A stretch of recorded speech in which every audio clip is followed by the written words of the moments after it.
Good evening. It is the 21st of May, the year 2020. I hope you're doing fine. This is Mwangaza Prime News. Welcome to the broadcast and thank you so much for choosing us to inform you tonight. Moving on to our first story today, Kenya has confirmed 80 new COVID-19 cases after 3,102 samples were tested in the last 24 hours.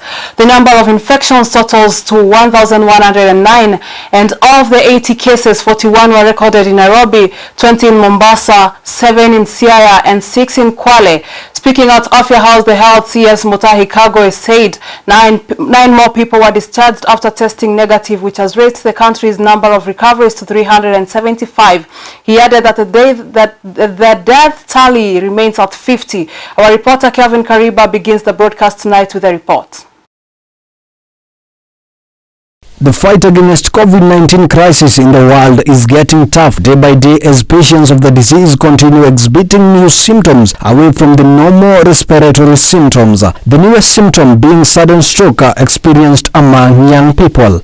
As the virus continues to spread, the infected persons are increasingly exhibiting new, less typical, non-respiratory symptoms such as sudden strokes in young people, and multi-system inflammatory symptoms with features similar to those of Kawasaki disease and toxic shock syndrome.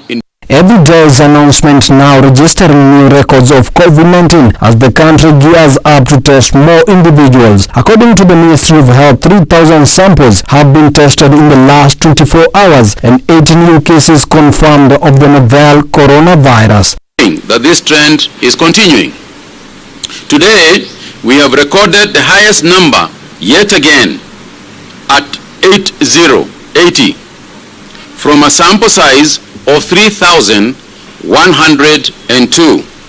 This is the largest sample size tested so far. The trend demonstrates that the larger the sample size, the more the positive cases. Today's positive cases brings the total to 1,109. and the cumulative samples to 52,507. And I wish to thank those people, the clinic officers, the ambulance drivers, all those in the Ministry of Health and county health officials who have made the testing of over 3,000 people possible. According to Cabinet Secretary Mutahi Kagwe, Kenyans' behavior play a vital role in the fight against COVID-19, and their continuous ignorance of the health guidelines poses a great threat in the country. More in today's briefing, 9 people have fully recovered from the virus and also discharged to go home, and the best being no case of fatality has been reported in the last 24 hours. Anyway, even as our cases continue to rise, we are also glad to inform you that we have discharged 9 patients from hospital, and also glad to say that again our fatality number still stands at 50. Therefore, those who have recovered from the disease are 375. Reporting from Mwangaza Prime News, Kelvin Kariba. Thank you so much, our reporter Kevin Kariba, for that report. Now, as the country fights against the spread of coronavirus, Kenyans have been called upon to maintain high level of cleanliness. But in Kawangware, the case is different as they have not enough water to maintain the level of cleanliness expected. Our reporter Maureen Wanjiro has a detailed report. Water has been a very essential element to every life in the country, especially during this time the country has joined all efforts fighting against the pandemic COVID-19. For the past 3 weeks, now the residents in Kawangware, they have been facing water shortage, this making them to become much difficult to adhere to the precaution made by the Ministry of Health, washing their hands regularly with running water. Kwa majina naitwa Betty. Tumeteseka maji haya maeneo ya Kawangware. Ukiona tumepanga laini kuanzia saa 1 hadi saa hii bado hata sijafikiwa. Unakaa kwa maji masaa 3 kama unangoja maji, na maji yenyewe tunauzia mtungi shilingi 5. Tumeteseka maji kwa wiki 3. Tungeomba, alafu serikali inasema tunayo mikono mambo ya corona. Sasa tutafanya namna gani na maji hatupati? Tunakawia bila kupata maji. Tunaomba serikali ifanye kitu tupate maji, hata kama ni kila wiki tupate mara 2 ama mara 3. Different places has been mentioned rising up with high number of residents being affected with COVID-19. Kawangware being one of the time mentioned having high number of COVID-19 affected residents. Maji watu wanateseka sana.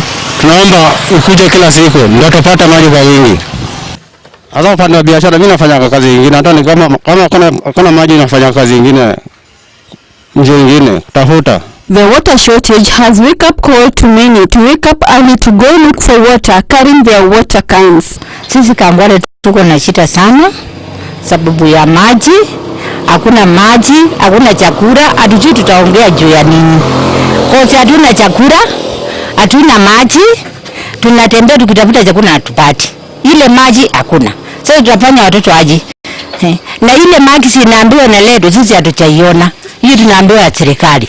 Sasa walisema watatuletea. Sisi hatuna. Tunanunua miangapi? 200. Hakuna mtu wa kutupea. Tunaangalia kila kitu hakuna. Wanatuambia watatuletea, watuletei. Sasa tutaenda wapi? Mimi nilikuja hapa saa 2:30. Mpaka saa hii nimepata mtungi moja. Na niko na watoto 6. Imeisha. Ninaambiwa imeisha. Sasa nitapata wapi maji? Water shortage and inadequate of enough food has made them to urge the government to give them a hand of help with water at least once or thrice per week. Tunanawa mkono, tunatazama tunanunua hiyo kitu na hatuna pesa, tunaenda kuomba tununue. Hatuna pesa, hatuna kitu. Watu wamesimamishwa kazi. Watoto wako kwa nyumba. Sasa utalisha watoto kama utafanya nini? Si mtu wako hapa kuna watoto 5. Ana kazi, ana nini? Nyumba wanataka walipe, hakuna pesa. Kuna mwezi wa 3 mpaka saa hii kuna mtu hajawahi lipa landlord na hiyo ndio shamba yake anakula hapo. Na mimi nataka nikule, pesa iko wapi? Tuambie vile tutafanya sasa. Kawangware kwanza. Tuko na shida mingi sana. Reporting from Mwangaza Prime News at Kawangware, Nairobi County, my name is Maureen Wanjiru. Thank you, Maureen, for that report. As it has been the duty of the Ministry of Health to update Kenyans on the coronavirus. And with the rise of the new coronavirus infections every day, it was on Wednesday confirmed 15 cases in Kibra, but the residents have still remained reluctant to adhere to lay down rules. Our reporter Eva Olingo, who has been in the region, tells us more. Following Wednesday's revelation by the Ministry of Health that 15 cases of COVID-19 have been confirmed in Kibra, we took a spot check to find out how the residents are containing the virus. Residents are embracing hand washing and wearing of masks, while others are playing cat and mouse games with low influences. Pia si tunasikia but kuna ule mmoja mwenye nilisikia jana but ni mtu mwenye najua. Hii kitu yenye naweza sema kwa upande wa corona ni kuomba Mwenyezi Mungu. Hiyo ndio cha muhimu zaidi, na keep distance na kunawa na kuvaa barakoa. Some of the residents are denying the presence of corona in their midst, insisting that the government should be clear on where exactly the victims come from. Hata sisi pia tumesikia hivyo, lakini hatujui aswa ni mahali gani Kibira. Ndio tujue ni wapi aswa. Juu tunaambiwa tu, hatujui au pia hatuambiwi ni akina nani. Sasa waambiwa kama hawana shida, wavae tu mask venye inafaa. Kazi iko chini sana. Makastoma wakuji, wengine walifungiwa nyumbani, kazi iko chini. Kazi kwa sahihi hakuna. Imepungua kabisa. We sought the opinion of the Deputy County Commissioner for Kibra, Gideon Ombogi, to paint the real picture on how things are concerning the views of these residents. On COVID-19 sensitization in the area, Ombogi confirmed that he has and he still insists on the residents to keep distance, wear masks and ensure high standards of hygiene through hand washing. Tangu shida ya coronavirus itokee, tulifanya mikakati ya kueleza kila mtu kuhusu hatari iliyoko na namna ya kujiepusha na hiyo hatari. Wakuu wa tarafa, wakuu wa kata na kata ndogo, Mheshimiwa mbunge pia alifanya hivyo. alifanya juhudi, akatafuta magari na vipasa sauti kueleza wananchi kuhusu coronavirus na namna ya kujikinga, na bado tunaendelea kuwafahamisha wananchi kwa kutembea kutoka kijiji kimoja hadi kingine. Tuko na mipangilio ya nyumba 10. Kwa hivyo viongozi wa nyumba 10 na wale wanaokaa katika hizo nyumba 10 wanazidi kueleza na kuelezana wengine. For those purporting that corona isn't real, Omboga had some advice for them. Corona is real and is affecting the entire world, and everybody must adhere to all the standards set by the Ministry of Health, declared Ombogi. On relief food, the Deputy Commissioner disclosed that with the help of other partners, he has ensured the needy, if not all, have been assisted. Watu binafsi ambao wanakuja huku au wahisani wema wanakuja huku kunieleza kwamba mahali fulani kuna wale wameathirika. Watu wasiongee bila kujali ule ugonjwa huko, na kuna wale ambao wamepatikana wameonyesha ishara ni wagonjwa, wakachukuliwa waende kutibiwa.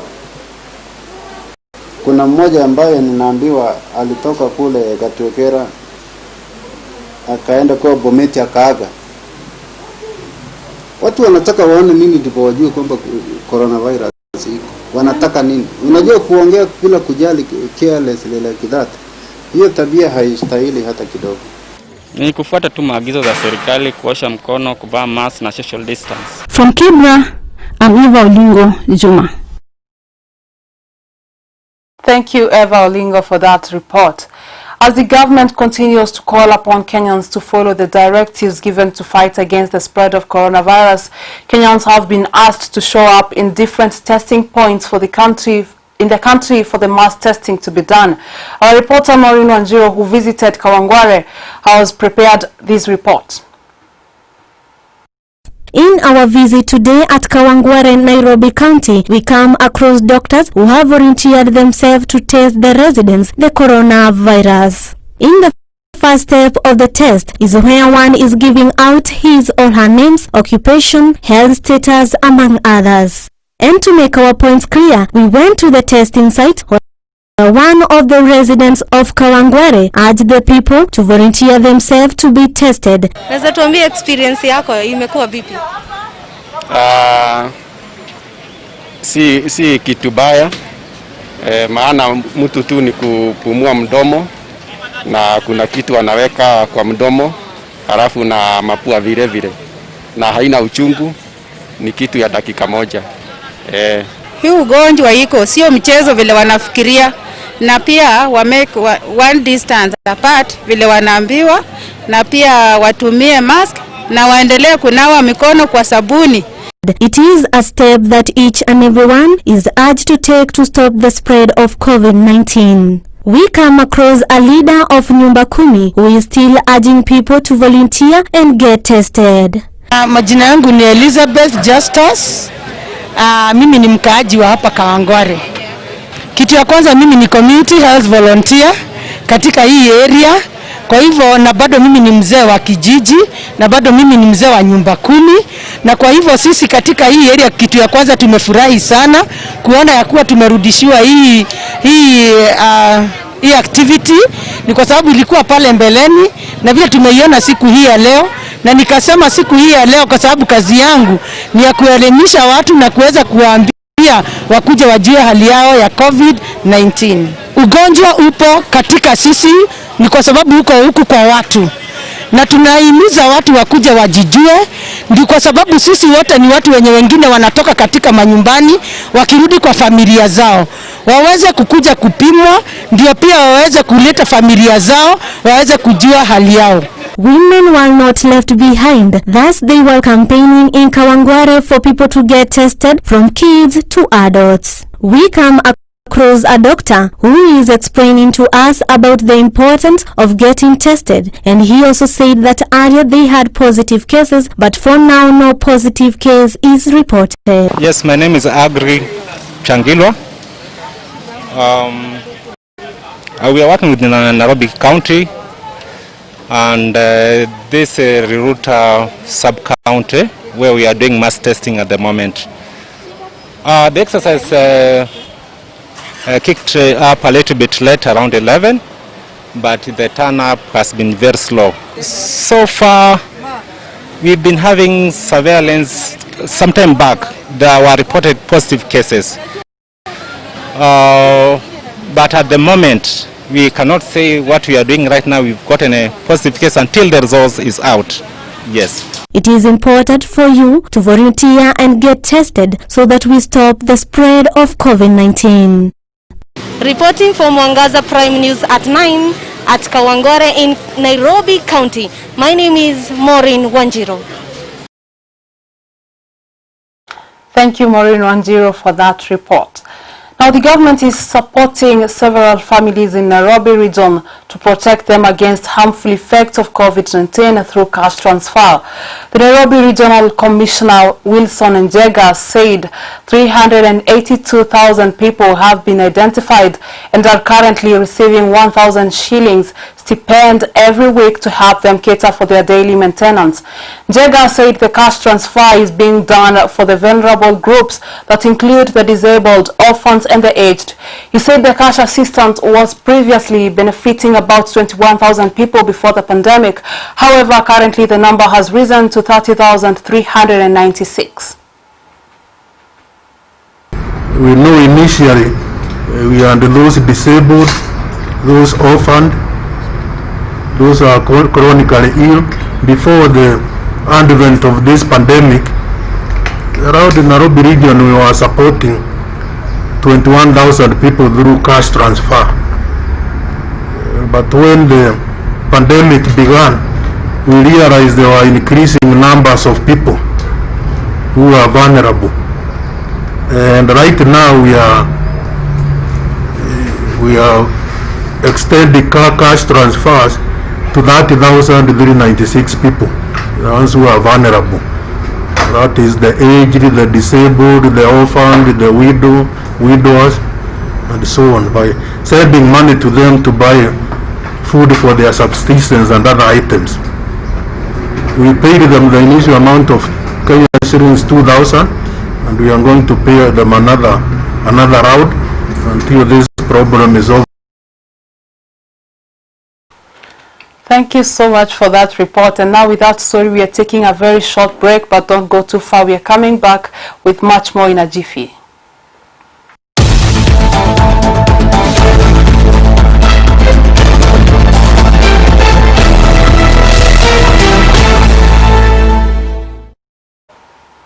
Welcome back. This is Mwangaza Prime News, and thank you so much for keeping it right here. Moving forward, a middle-aged man was arrested in Marigat for not having a mask and taken to Kabarnet police station, where he is now hospitalized in Baringo County Referral Hospital for having several serious injuries. Having been arrested amongst others, Josephat Dekur was taken to Kabarnet Law Court, but he could not raise the cash bail. He was therefore taken to Kabarnet police station, where it is said to have gotten the injuries from. Marigat market residents have accused the police of being brutal on them, and they end up fearing them more than the virus, as many of them can still not afford the masks, therefore waiting for those offered free by the government. Phyllis Mbogo tells us more. Josephat Dekure, a middle-aged man, was arrested at Marigat Market without a face mask, among others, and were taken to Kabarnet Law Court. Dekure could not raise the bail and was remanded at Kabarnet police station, where it's alleged to have gotten the injuries. The car now is fighting for his life at Baringo County Hospital.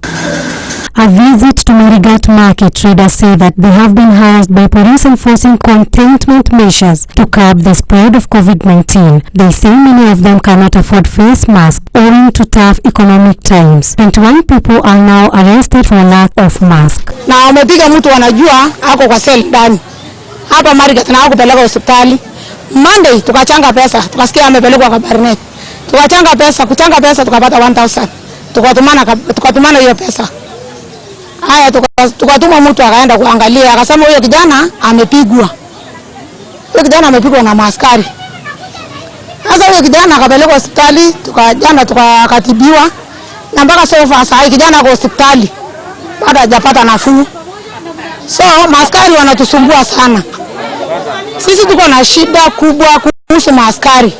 Maaskari wanatuharasa ovyo ovyo.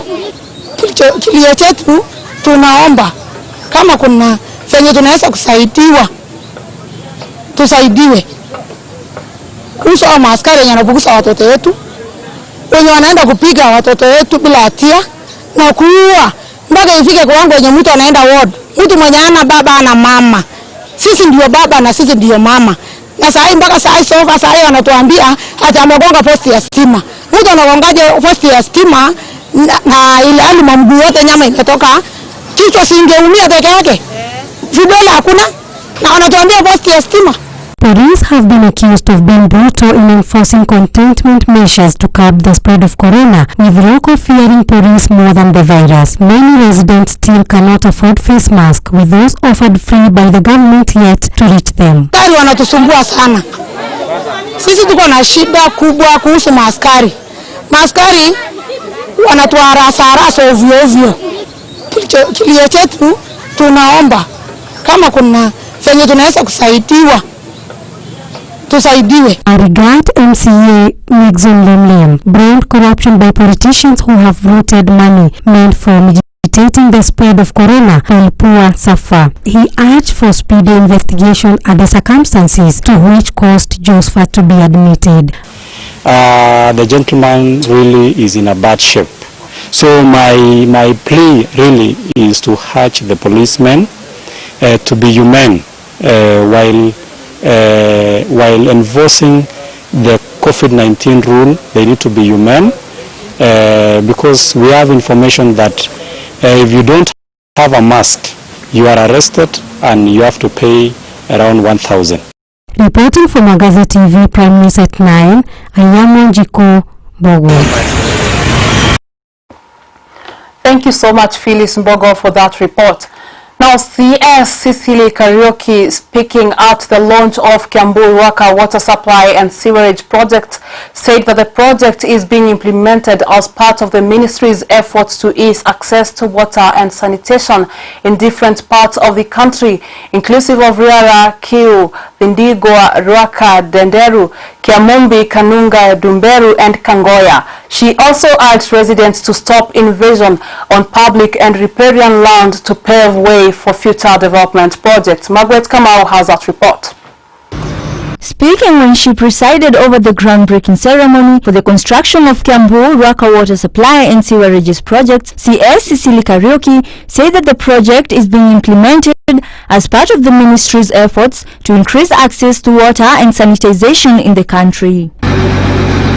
The CS also urged residents to stop encroaching on public and riparian land to pave way for future development projects. At the same time, she revealed that her ministry, through its institution, is implementing immediate intervention to augment water supply to Nairobi residents following extensive damage on the Sausuma-Kabete pipeline that supplies approximately 61 million liters of treated water per day to the city of Nairobi. Following landslides, we had the main supply system or distribution line being displaced with huge losses.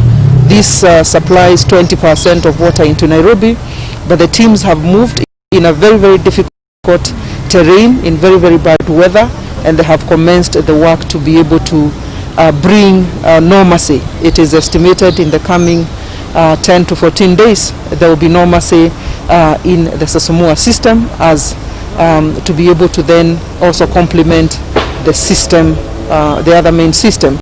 She added and said the project targets to improve water supply and sanitization to over 40,000 residents of Ruaka town and environs, and further 60,000 liters to Kiambu residents. This project is one that is going to cover both sewerage and water treatment, as it were, and conveying the same particular sewage to Ruai.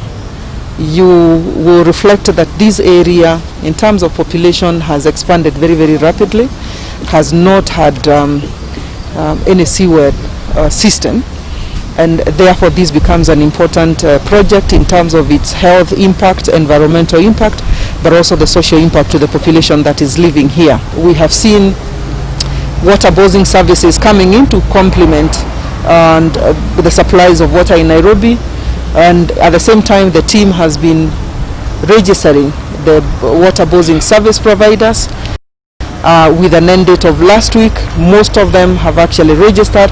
Those who have not registered, we will be putting in a different mechanism to be able to net them, because whenever there is a shortage, it is important that we assure Kenyans the water that is coming through the tracking system is also potable and clean water that can be used. Targeting 40,000, a population of 40,000 people. In Kiambu, we are estimating to serve about 60,000 people. And the three components of these projects are targeting the highly springing up suburb areas, and as the CS has said, we anticipate before February next year this project will be put into 100% use. She added up and said other places that will benefit from the projects are Riara, Kiu, Tindigwa, Denderu, Kiamumbi, Kanunga, Dumberi and Kangoya. Reporting for Mwangaza Prime News, I'm Margaret Kamau. Thank you so much, Margaret Kamau, for that report. Now, a lorry driver driving from an area around Embu Level 5 heading to a construction site at PI part on at Matakari area along Kiritiri Embu Road after the lorry he was driving lost control when its brake failed at a steep hill and hit a road embankment.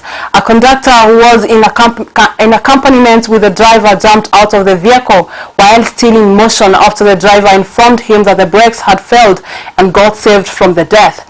The driver's body was taken to Embu Level 5 hospital while the skeleton of the lorry was pulled to Embu police station. Hii gari ni kama ilikuwa imetoka pande ya Ngariama, so wanasikia ni kama imeishia break somewhere pale kwa kanisa, so ikateremka kondakta akalukia somewhere there karibu na kama utafuka hii bridge, kondakta akaluka. So hiyo ingine sasa ukusikia gari hivi imekuja imepita imegoka kufa, imegoka ile inaitwa nini iguva kagoga, alafu jamaa akaisha.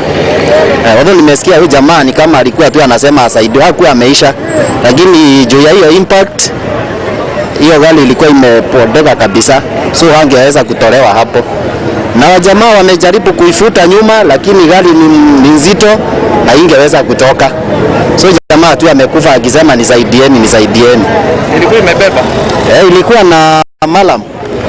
Okay, serikali jaribu vile itatafuta engineers wa njia wakuje waone kama hii njia wanaweza kuredesign vizuri ili kuzuia hii accidents ambayo ama mahajari ambayo inafanyika kwa hii njia. Aidha wanaweza kutafuta njia ya kuweka bumps ili kuzuia kama ni gari iwe ikitoka pande ya juu haina speed sana. Hata kama ni katikati wajue vile wataredesign, wajue vile njia itakuwa ili kuzuia madhara ingine kutendeka. Ndio sasa kwa hii njia inaonekana imekuwa na accident mingi sana. Unakuta gari imetoka huko iko speed inagoga, ingine inaingia kwa mto na ni vibaya. So ningeuliza tu serikali ama serikali ijaribu ione vile itafanya.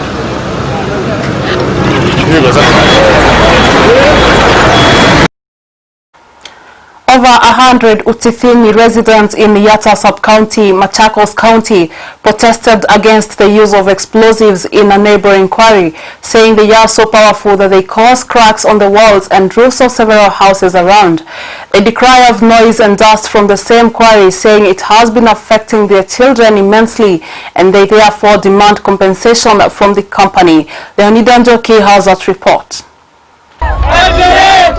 Over 100 residents of Utithini village, Yatta sub-county, Machakos County, took to the streets to protest the use of explosives in a nearby quarry. According to those interviewed, the explosives are so powerful that they have caused cracks on the walls of the several houses in a nearby area.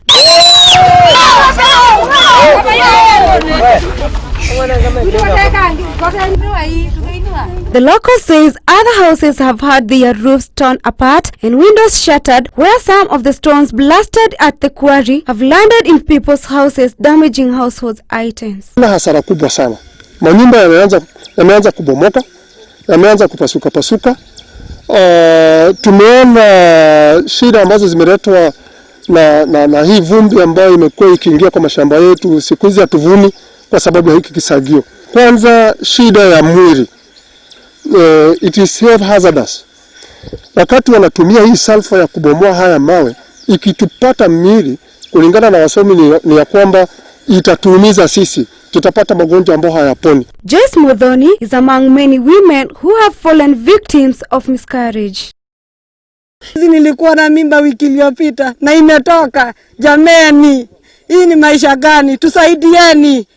Mzee ametoroka juu ya hii vumbi. Wakikuja hata hakuna, iko na infection nyingi sana. Hata saa zingine unapata hata watoto watulii kwa boma, wanashinda wakitangatanga. Hii vumbi inatuaffect sana. Wale wamama wako sehemu hii wako na mimba, inaweza toka anytime, kwa maana wakati wanapiga hizi baruti inatetemesha kila mahali mpaka watu wanastuka. Watu wanasukumwa wakati hii crash inaanza kupiga hiyo baruti. Watu wanasukumwa kwenda mbali, wanaacha boma zao ili ikimaliza kupiga ili warudi nyumbani kwao. Harrison Motua has lived here for his entire life, and he says he lives in fear as he is not sure of how long his house will stand, considering the huge cracks of the walls. Area MCA Sami Nduva says he has petitioned the County Assembly of Machakos to stop forthwith operation at the quarry. John Dunda, another resident, says the noise from the quarry and the dust have been overwhelming to the extent that children from the area have been affected. Watu wa administration DC tulikuwa naye hapa. Watu wa mama kuja wakaangalia, wakaona ya kwamba zile sheria zimewekwa ndio plan ya crash iwekwe, haijawekwa. Kwa maana mboma zile surround hii crusher ziko karibu sana. The locals are now demanding compensation from the company. Reporting from Mwangaza TV, Machakos County, Leonida Njoki. Thank you so much, Leonida Njoki, for that report. Now, the Ministry of Agriculture has ratified draft regulations for the tea sector that was subjected to a 14-day stakeholders consultation process. Some of the issues that has for long afflicted the tea sector include corruption, exploitation of farmers, and conflict of interest in the management of tea value chain, among others. Further reduction of management agency fees from our initial proposal of 2% of gross earnings from tea sales. F. Exclusion of the requirement for registration of commercial green leaf transporters from the regulations. G. Extension of the period needed to comply with the 40% value addition requirement and establishment of a common user facility to support this process. H. Requirement that revenues accruing from forfeiture of performance goods by buyers who fail to pay in full and collect teas they have bid for and won at the auction be forfeited to sellers and not to government. Reduction of fees, that is I, reduction of fees charged by team brokers at the auction. J, inculcating competition in the procurement and disposal of goods and services by smallholder tea factories to ensure transparency, accountability, and value for money in the procurement and disposal of goods and services by smallholder factories on behalf of farmers. And with that report, we come to the end of our broadcast tonight. Thank you so much for watching, and keep watching Mwangaza TV for much more is yet to come.